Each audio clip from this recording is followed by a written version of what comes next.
sahabatnya tidak ada kewajiban sholat 5 waktu.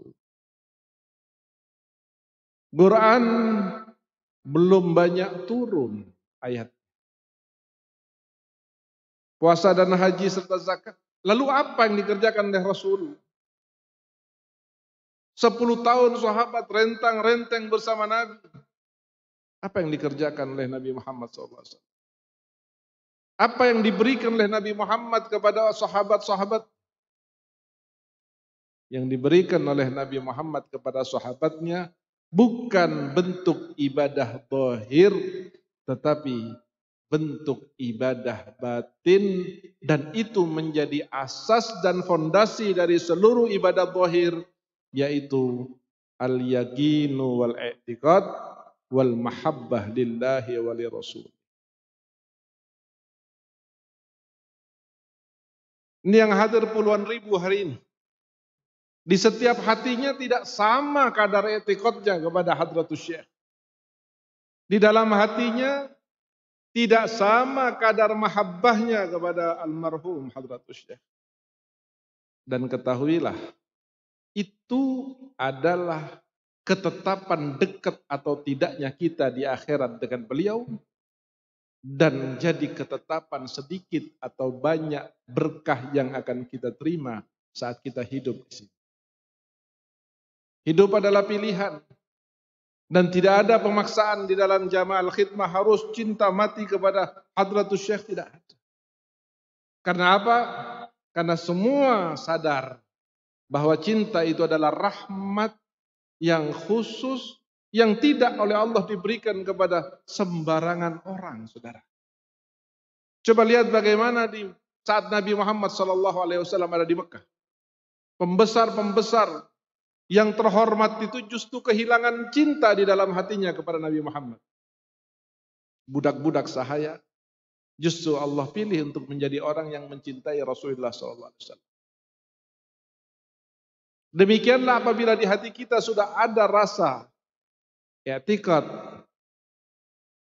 mahabbah, yakin kepada tariqah, senang kepada jam'iyah al-khidmah, dan cinta kepada Hadratus Syekh, itu ibarat pohon yang bukan ketika itu sudah ada di dalam hati kita lalu dengan sendirinya akan tumbuh berkembang, belum tentu. Tahun ini bisa tumbuh berkembang, tahun besok bisa mati. Artinya bahwa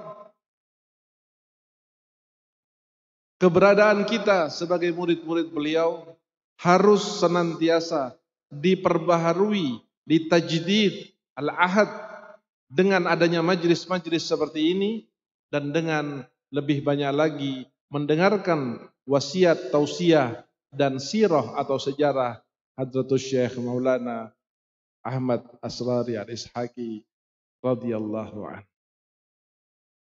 Hadirin yang dirahmati oleh Allah,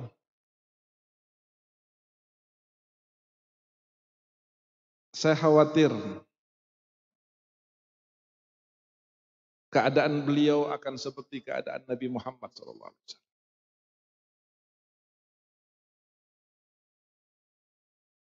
Waktu Nabi Muhammad ada di Telaga Haud, Nabi Muhammad menyambut mereka yang datang untuk diberi minum. Tetapi malaikat kemudian dengan cepat menghalau mereka.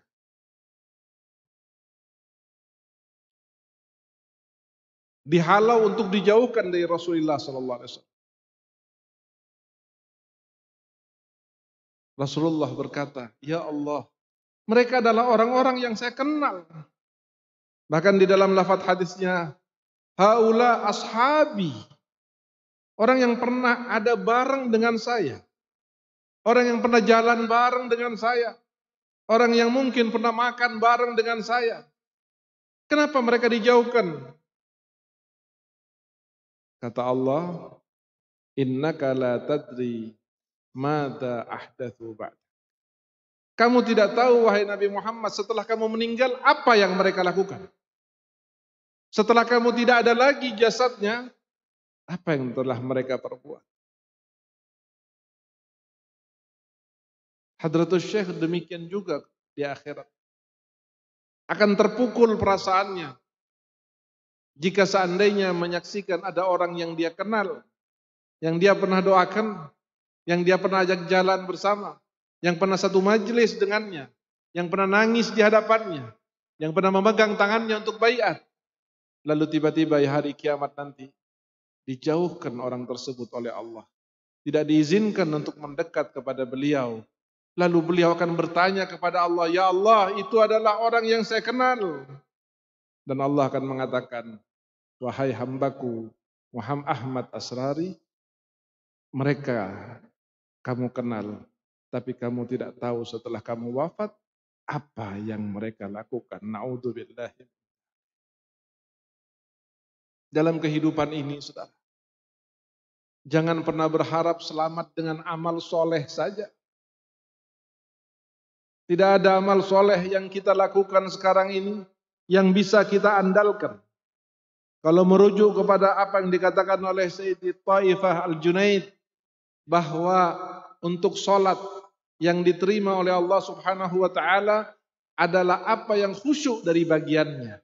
Kalau 4 rakaat khusyuk waktu takbiratul ihram, maka takbiratul ihram saja yang nyantol di akhirat untuk sholat zuhur kita misalnya. Fatihahnya kosong, rukunya kosong, sujudnya kosong, hanya bertakbiratul ihram. Apakah ini yang akan kita andalkan? Ataukah umrah kita? Ataukah haji dan puasa kita? Ataukah sholat kita?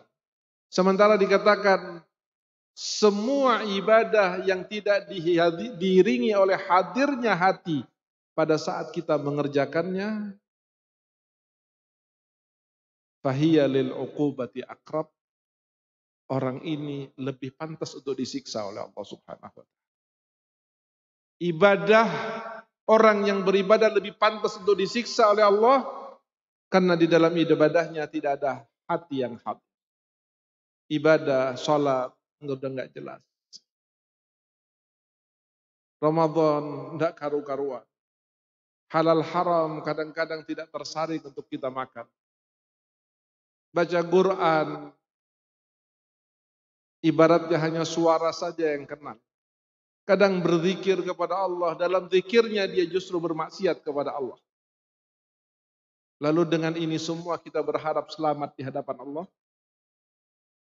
Enggak bisa. Tidak bisa kita selamat hanya dengan amal-amal sampah yang kita lakukan setiap hari. Sholatnya sampah, Qurannya sampah, zikirnya sampah. Terus mau selamat dengan itu di akhirat? Dari mana?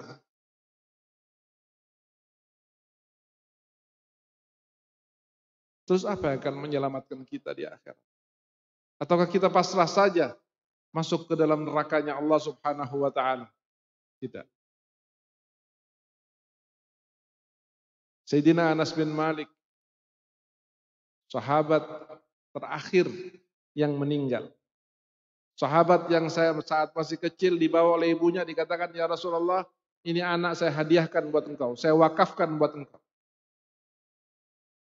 Lalu Rasulullah mendoakannya dengan mengatakan, "Ya Allah panjangkan umurnya, Ya Allah berkahi hartanya, Ya Allah berkahi anak-anaknya." Doa sederhana dari Nabi Muhammad SAW, spontanitas dari Nabi Muhammad SAW, tetapi doa Nabi Muhammad tidak ada yang sederhana.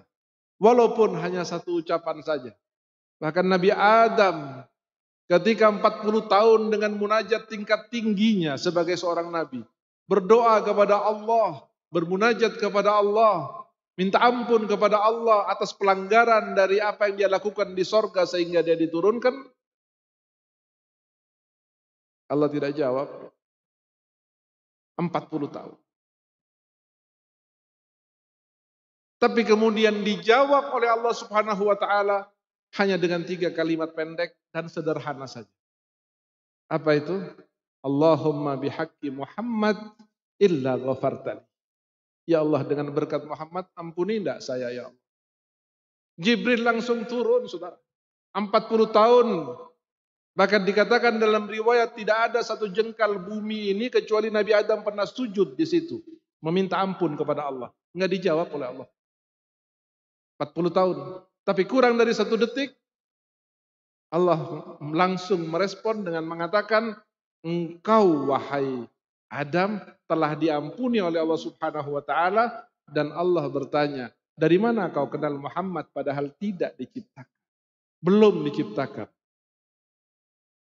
Kata Nabi Adam, saya melihat di seluruh kubah-kubah surga, tidak ada yang berdiri megah terkecuali tertulis di atasnya la ilaha illallah Muhammad Rasulullah.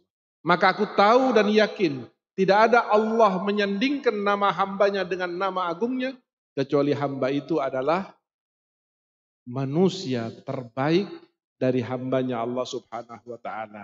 Kata Allah, sadaqta walaulahu lama khalaqtuk. Benar kamu wahai Adam. Dan kalau bukan karena Muhammad, aku tidak perlu menciptakan kau. Sallu ala Nabi Muhammad.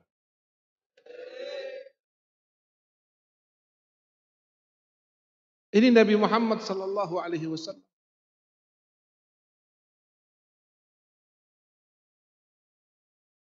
Begitu berdoa 1-2 kalimat saja dijabah oleh Allah.